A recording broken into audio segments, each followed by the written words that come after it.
crowd shot. Go ahead and raise out your phones, put your phones, turn on your flashlights. All right, guys, on the count of 3, you guys are gonna go nuts. Yep, get those phones up, ready to go.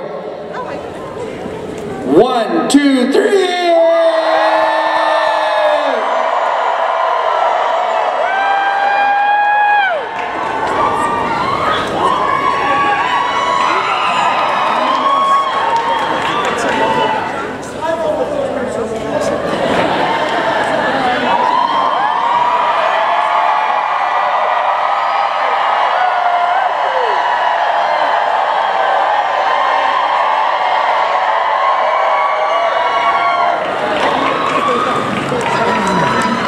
I love all the wands. You guys came prepared.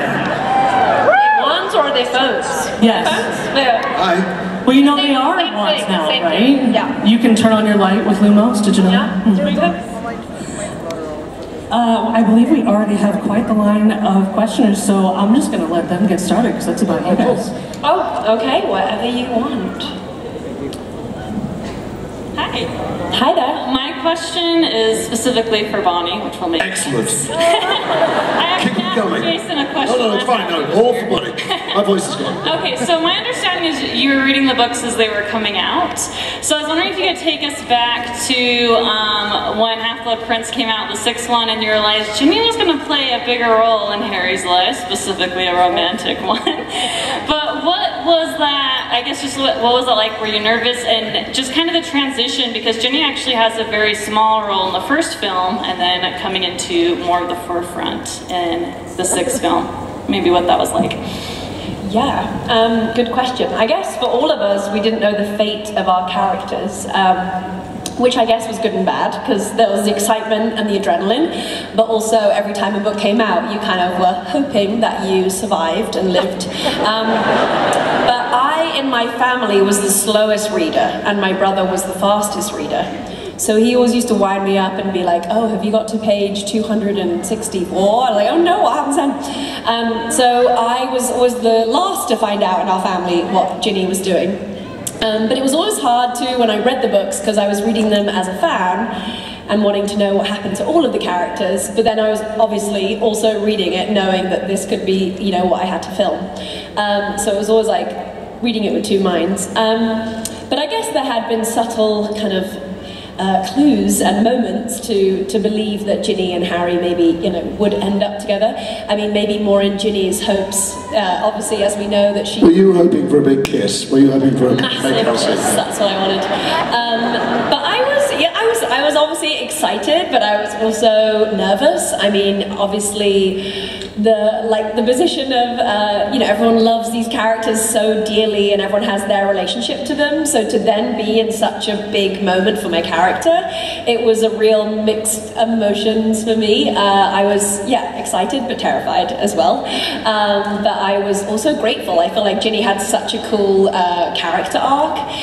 She was obviously this nervous, shy girl at the beginning, and then she really came into her own. And I liked how she's kind of this introverted character that you don't really think much of, but then the minute Dumbledore's army happens, she really like steps into herself and becomes this really cool witch. So I was really, really lucky to play her.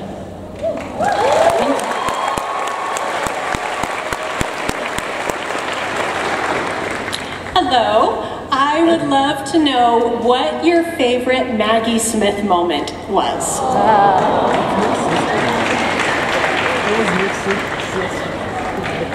The thing about Maggie Smith is that she was one of the funniest, filthiest people you've ever met. And literally none of my favourite Maggie Smith moments are appropriate to repeat in this room.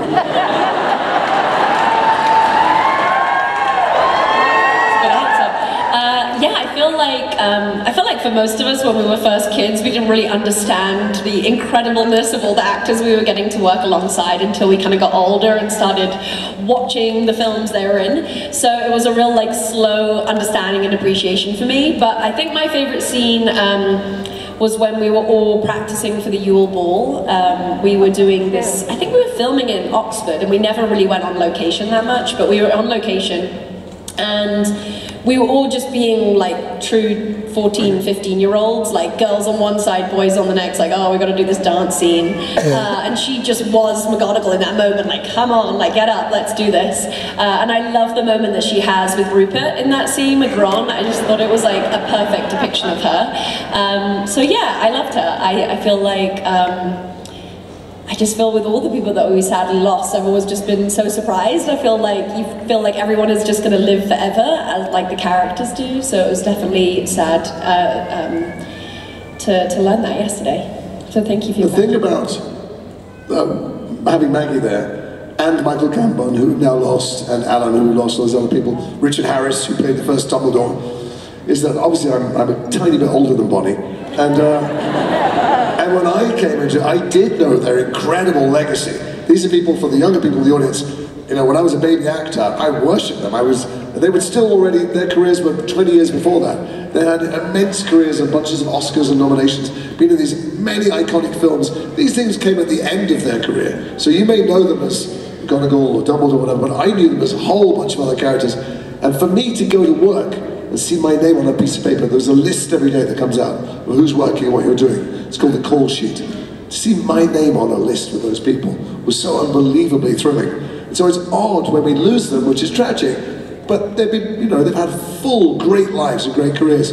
That for you lot, most of you will remember her as a wizard in Harry Potter. I remember her as Miss Jean Brodie, for instance, or many other fantastic parts. She was caustic and hilarious and sexy and cool and had a great voice as well, could sing. So if you get the chance, these people who we've lost, look at their back catalogue, and there's a reason they were great at the end of their life. They were great at the beginning and the middle as well.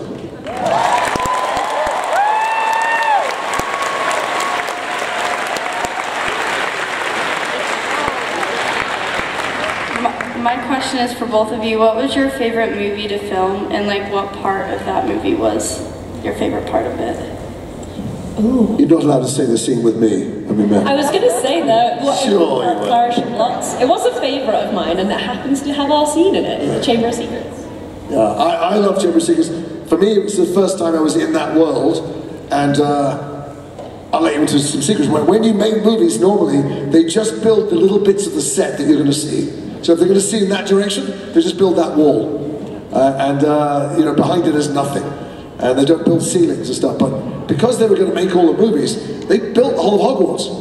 And my first scene that I shot was the last scene of Chamber of Secrets with the late, great Richard Harris as Dumbledore. And Dumbledore's office was real. It was just a real office. It was really in Hogwarts. And all the things worked, all the gadgets worked, all the drawers had books in them that were full of magical language and stuff. And I was just slightly agog with it all and just amazed by it. And I remember saying, this is to the people who were setting it out, this is fantastic, what does this do? And they went, well, this is a time turner. And I went, wow. I said, well, that bird, it's incredible. He said, yeah. And I said, what is it? They went, it's a phoenix. And I went, yeah. Where did they come from? And he went, the robot shop. Right, yes, no, obviously, of course, yeah. And the first scene that I did, the first shot that I did, the first scene, was the very last bit where I flounced out of the room. And so we did a take, and the director, Chris Columbus, who was a lovely guy, said, let's go again, Jason, when you leave, do you want to shut the door behind you? And I said, okay, yeah. Can I just, like, wave my hand and the door shuts by magic? And he went, yeah, sure. And I thought, oh my God, this is going to be unbelievable. And almost immediately the magic started to evaporate because the door shutting by magic was two guys lying on the floor pulling a piece of fishing line. But still, it was an insight into how great the next few years were going to be. Yeah.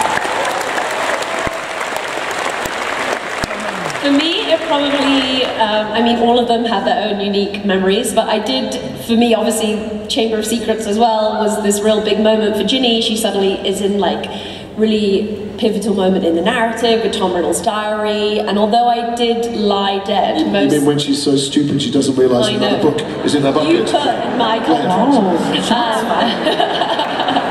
It's all your fault. But I did did lie dead for most of the Chamber of Secrets scenes, but I remember just loving it.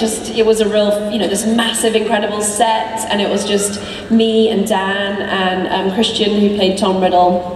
And so it was just so exciting for me, and I remember every day I would ask Chris Columbus, do you think I'm gonna like wake up today? Like, am I gonna be dead again today? He's like, yeah, maybe. And then like another day would go by. I think we literally filmed the bit I woke up for like half a day within 2 weeks. But I remember I was super excited when Harry came to save me and I get to wake up. So yeah, that was a really important movie for me. It really became, not was I just stepping on platform 9 3/4, but I was actually beginning to learn what acting was, rather than just being a kid on set. Thanks for your question.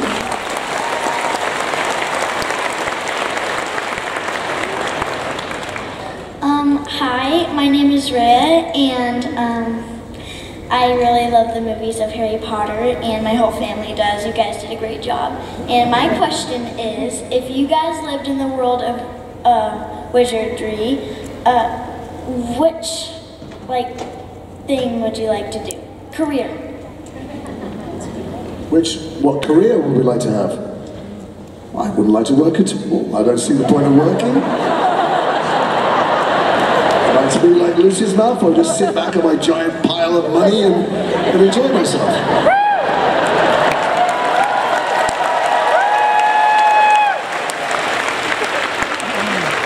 Someone asked me a similar question recently, and I hadn't ever thought about it, but we decided I love to be in the outdoors, go camping, go hiking, and I loved the Weasleys' tent in the Goblet of Fire when they went to the Quidditch World Cup. So I think I would have a shop selling those magical tents or creating adventures with those cool tents, is what I would do.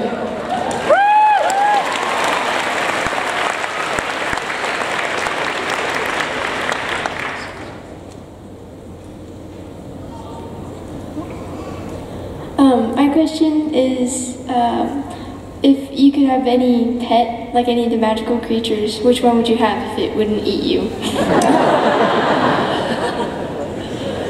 Well, actually, at the set, we had a zoo, really. We had a menagerie. We had all the animals there. There was an owlery, and there was a place, I'll never forget the place they kept all of Hagrid's dogs. Because there was a giant, because there were a bunch of them, and these are the biggest dogs around, biggest, meanest dogs around. They're the dogs they used to have in war.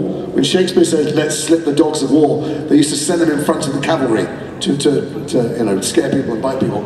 And when they all barked, it felt like there was thunder. And you remember that everything was just run over. So it wouldn't be one of those. Because we were in Hagrid's hut. Did you film in Hagrid's hut? I didn't ever film inside. When those dogs had any kind of gastric disorder, you had to vacate the set for quite a long time. So not one of those. I wouldn't mind a basilisk, just to keep burglars away. Ooh, I guess if I had space, I would have a buckbeak starbird, or if I'm going to be more realistic, I think I would just have any type of owl, because I love owls. But I do have a... if I'd be more realistic about the magic world of Harry Potter? If I'm being realistic in the sense of I don't think I could look after an animal as large as buckbeak. That'd be a lot of work, you know, I'd need a stable, all those things. But I love owls. But I feel like I have owls that live around me, but they're not, I don't get to communicate with them as much as you would with your own owl. I don't like to say pet, but an animal owl, yeah. Thank you. Thank you.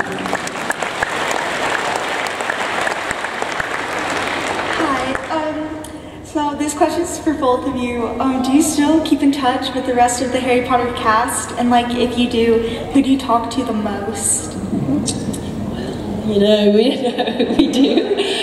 Well, things like this we get to do together. I also just filmed a show that's coming out in a couple of weeks, which is called The Wizards of Baking, that's going to be on the Food Network. So we were back on the sets filming that, which was really fun.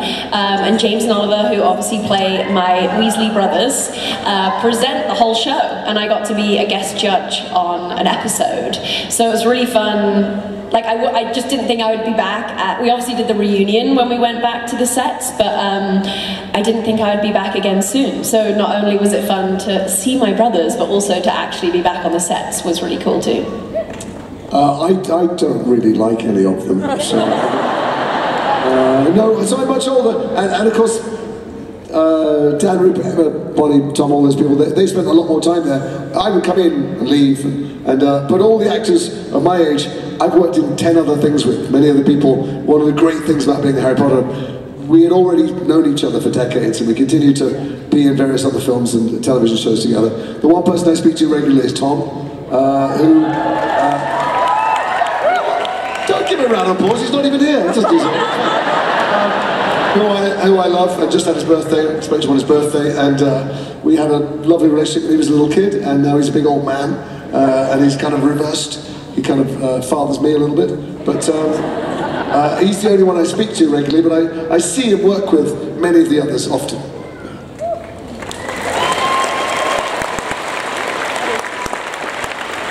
Alright, so this is a question that me and my friend have been going around and asking everybody. If there Makes us feel really special.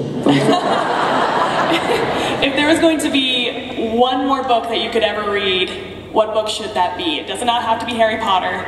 If there was one more book you would have to read, what book would it need to be? Like one book we've read already that would... Yeah, it could be a book you've already read or a book that you want to read. Like Before We Die? Yes, essentially. Maybe the longest book ever written. Or like, you're never going to need any more books, ever. No books ever. If there was one more book you had to read, the Encyclopedia Britannica or something like that. Every edition ever written. Yeah.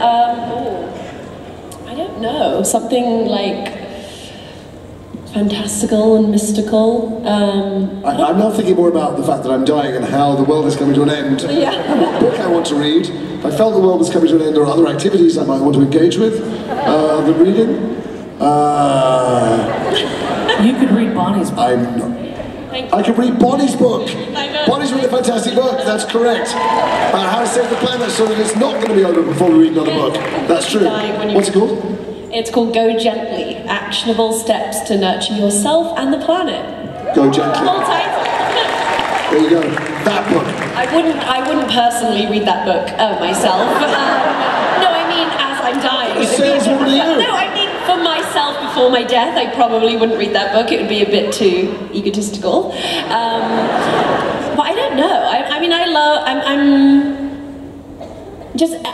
I like sci-fi books, like fantasy, like YA type stuff, so something that would like transport me to somewhere else so my mind could be taken off the... I don't want the world to come to an end, and I don't want to have to read just one book before it's over. I'm not engaging with this. We're not I don't get any more real estate in my brain. I refuse. I'm moving on. Thank you for the question.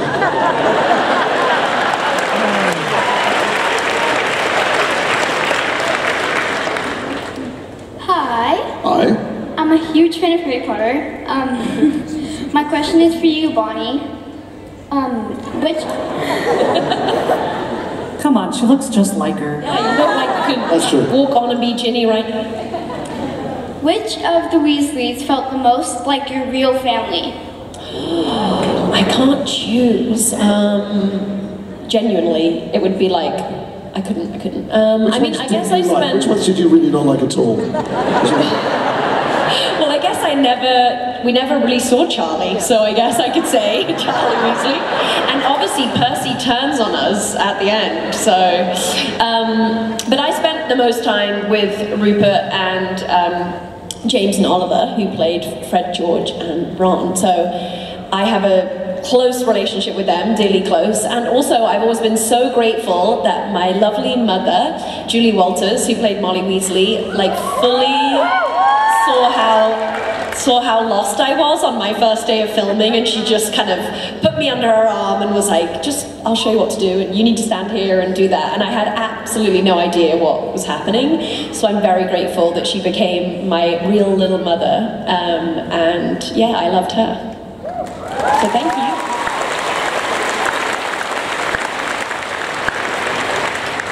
Hi,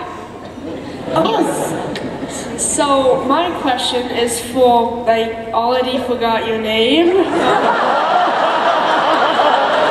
I answered to that, that's okay, sure.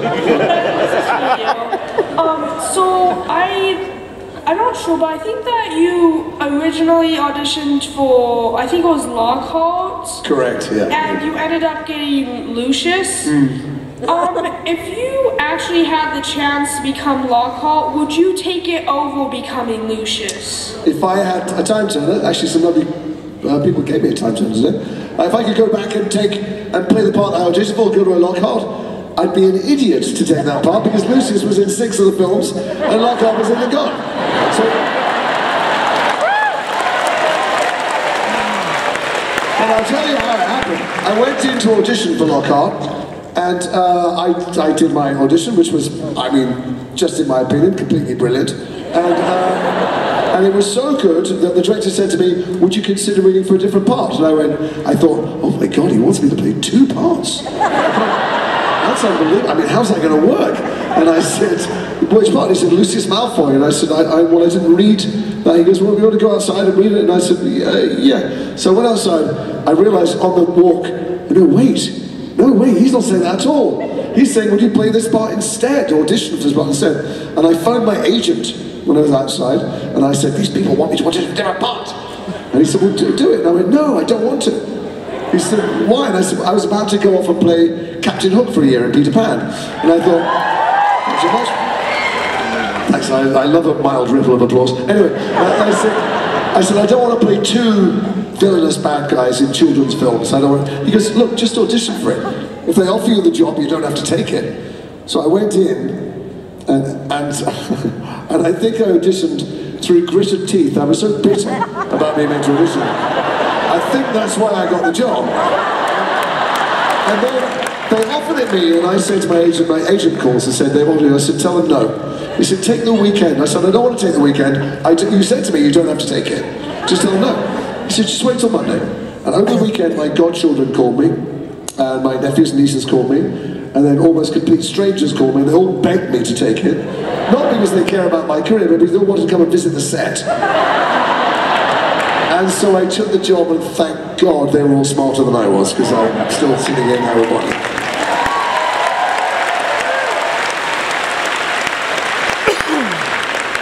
And my name's Jason.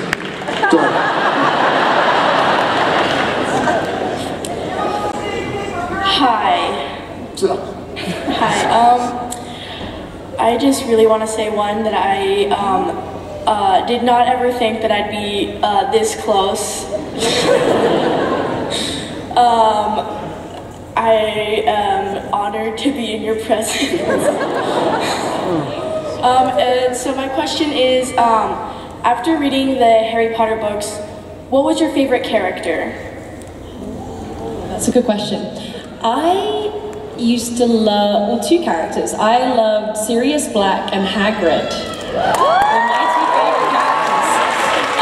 I guess they kind of offered something to Harry, this kind of like safety. There wasn't necessarily like the Dumbledore type safety overlooking the whole of Hogwarts, but this kind of like uncle figure for Harry that he never had.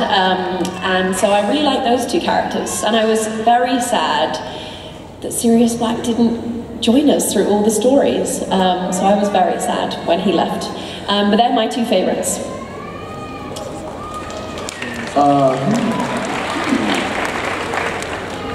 Who do I like? Do you know, I always feel for the bullies. And it's a strange thing because I played one in the film. But Harry's hideous cousin that he lived with. I always knew from the first page something really, he was going to have the most awful time. And, because she always set him up to be such a monstrous little kid with monstrous parents, just like Draco is a monstrous little kid with monstrous parents. And I thought, it's going to end badly for him, I felt. And he just needed a bit of help and some different parents. All the kids have bad parents in it.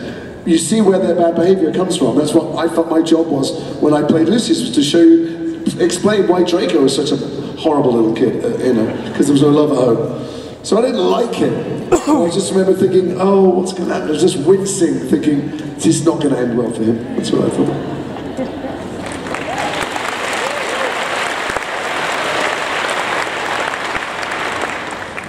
What is the weirdest fan interaction you've ever had? Genius.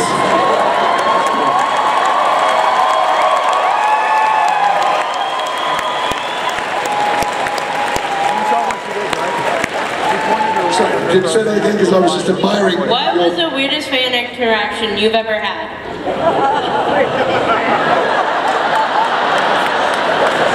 Oh. Come on, what do you got? I've got many things that are totally inappropriate for children. Yeah? Have any of those? I always find it wild where people get like actual like portrait faces tattooed. Like that's, like I understand symbols like the, obviously the Deathly Hallows is a big one which I love, or the houses that people like, but to get like hyper real drawings of actors and more like myself, that's quite a strange experience when I'm on someone's like leg or something. On their leg would be one thing.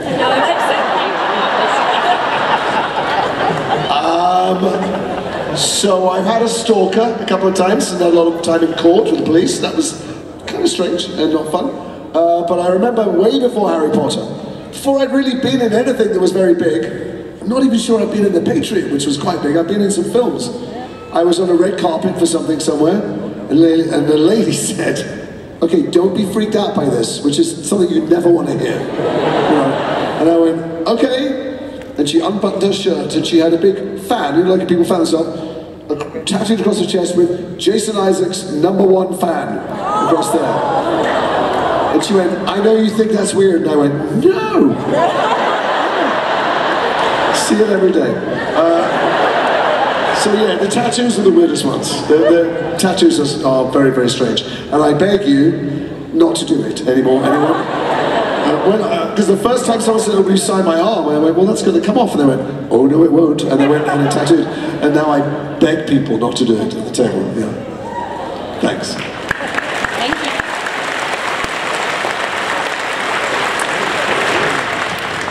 you. My name is Elsa, and I want to be an actor just like you. When you got the role of Ginny, what did you think? Well, oh, sorry.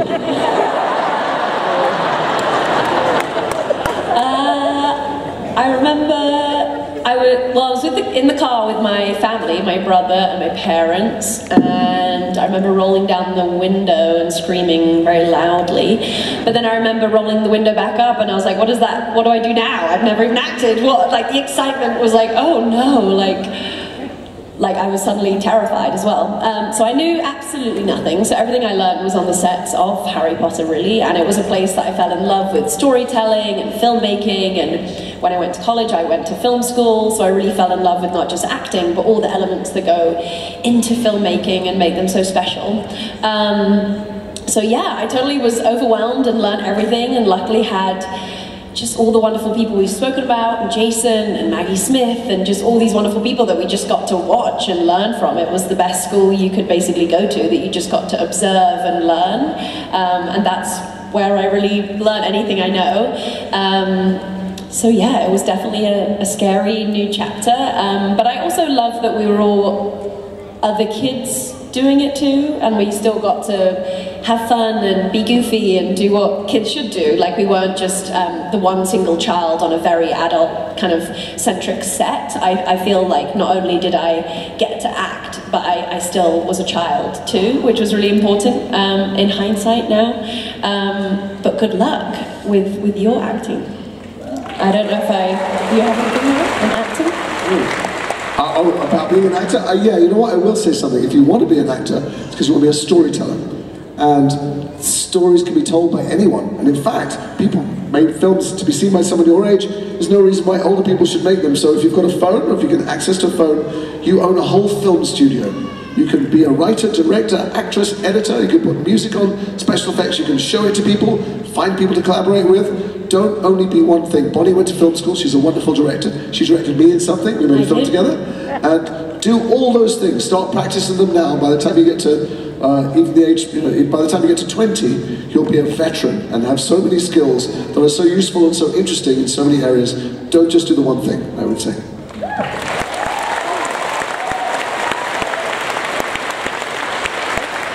So you're just arriving now? Can't believe it. 2 people just walked in there. We'll start again. Sorry.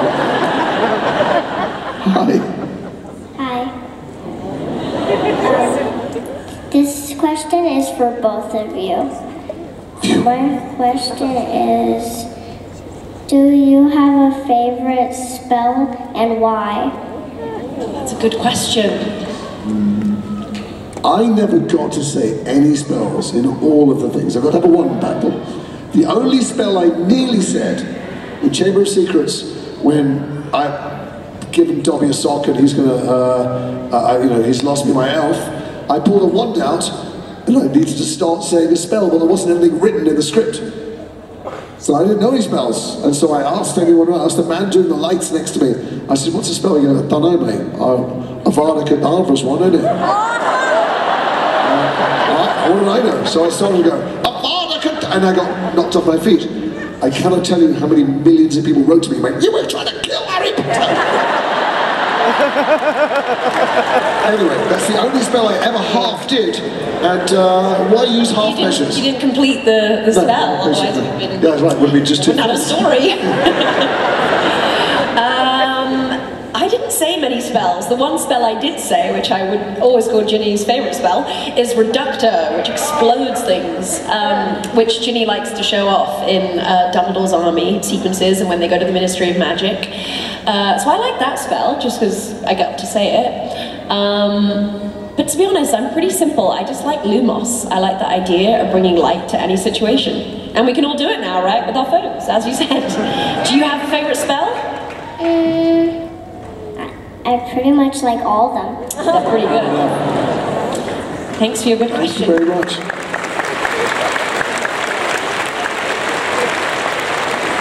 We have time for just a few more questions.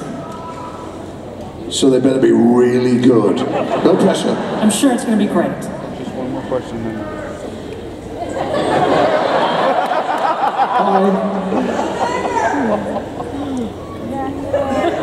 Hi, number 85. Have you forgotten your question? If you could be, wait, what character would you want to be beside yourself, and why? Wait. Well, I like Hagrid. Do you think I would be a good Hagrid? We're looking for each other. Yeah.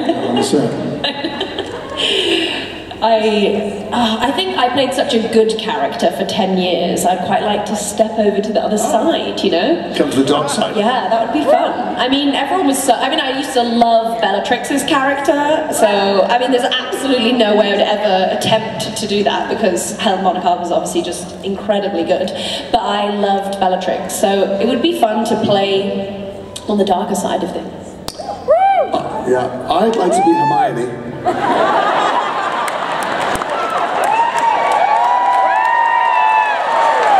Because she's the smartest and best wizard in the entire thing, and the most sensible. If only they'd put her in charge, none of this trouble would happen.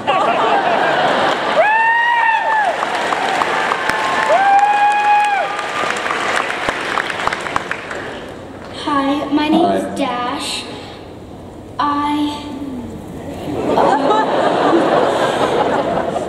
My question is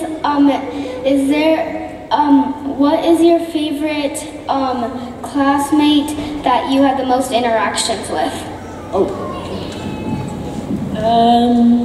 So many people.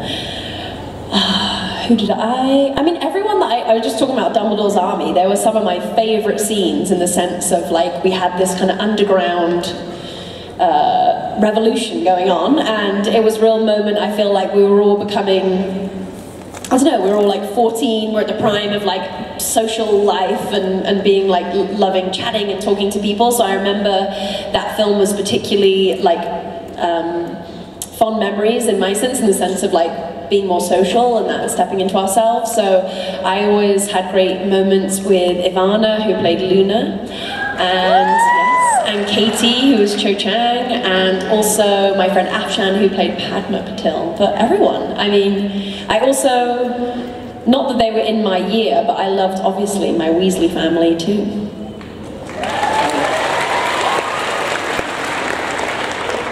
I loved all my scenes with Tom. I loved how we changed over the years with each other, and And I watched him get so fabulous and complicated as an actor, and I just liked him. He was a really nice boy, and I liked hanging out with him. And he allowed me to be with the young people, and to be with him, and didn't treat me like I was some irritating old person. So would ask me for advice on the scene, which I liked, and I don't think he ever forgave me. I don't know if you know the story. Our very first moment together was a scene that wasn't in the final cut. It was on the extended DVDs, where we appeared in the shop where I was selling all the artifacts I kept in his diary, and he put his hand on something, and I had that wand which they'd just made for me, which had very sharp teeth, with snake's teeth, and I went, "Don't touch, Draco," and I hit him with it, but I didn't know the weight of it, and the two teeth went right into his hand, and they pierced his skin. He looked up and his eyes filled with tears, and they carried on rolling, and we finished the scene, and I cut out, "Tom, darling, I'm so sorry. Didn't mean that." And then he went, "It's all right, it was good for the scene, it's good." And even to this day, when we bring it up, I still don't think he believes that I didn't do it on purpose. I don't know. Anyway, I loved working with him. Thank you.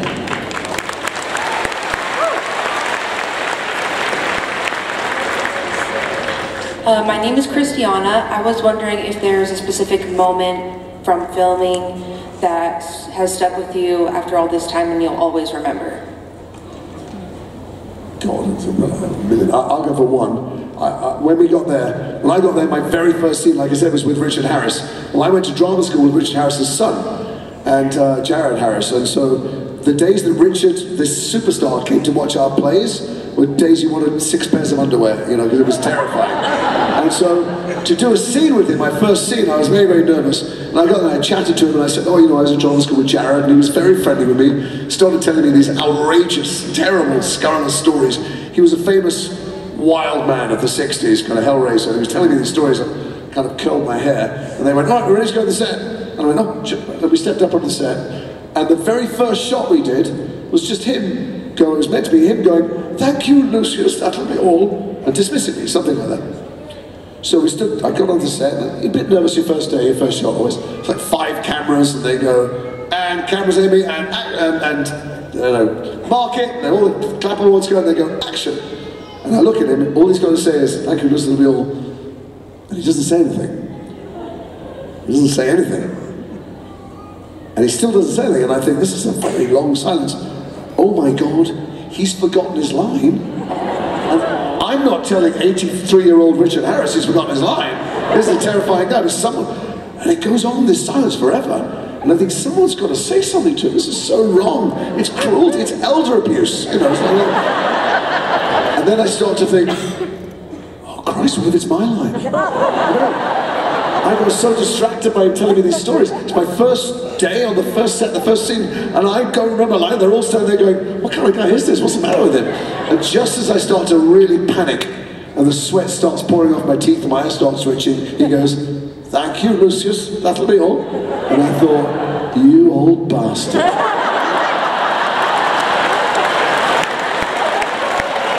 There's a reason that you're Richard Harris, and you waited till I was panicking, and I'll never forget that moment. I'm sure it made for a great, perfect performance.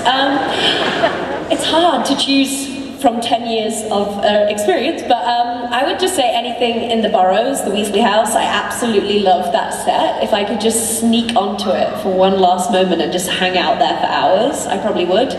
And Jason mentioned it a bit before, but all the sets that they designed and made on Harry Potter were incredibly detailed. Like, they left nothing, you know, to be left imagined. And there was no, I loved one detail when they were designing the Burrows, there was no straight line. Like, everything is slightly, like, kind of angled and hickledy-pickledy, and kind of like each year they would sort of do a little kind of add-on to the set. So it was like this almost like living thing. And I just love that attention to detail that Stuart Craig, the designer who designed all the sets, brought to it. So yeah, that has a fond place for me. Any film, any scenes I did in the Burrows. Thanks. We are on the tight schedule, so we will have to have this be our last question. I know we could all be here for hours. Pressure. Okay. I'm Lara, but this question is representing my nieces and nephews and my sister Megs, who were reading the books and then watching the movies together.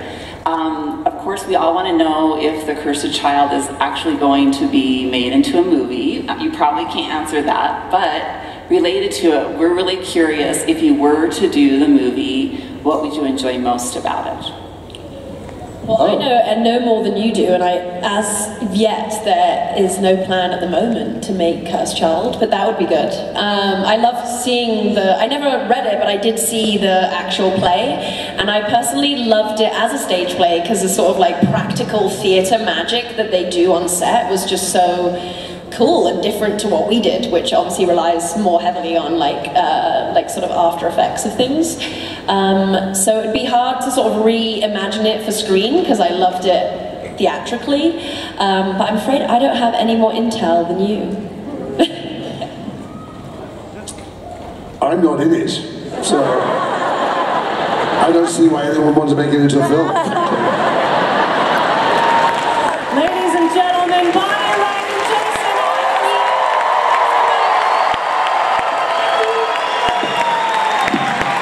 Please, everybody, give a huge round of applause for Jason Isaac and Bob.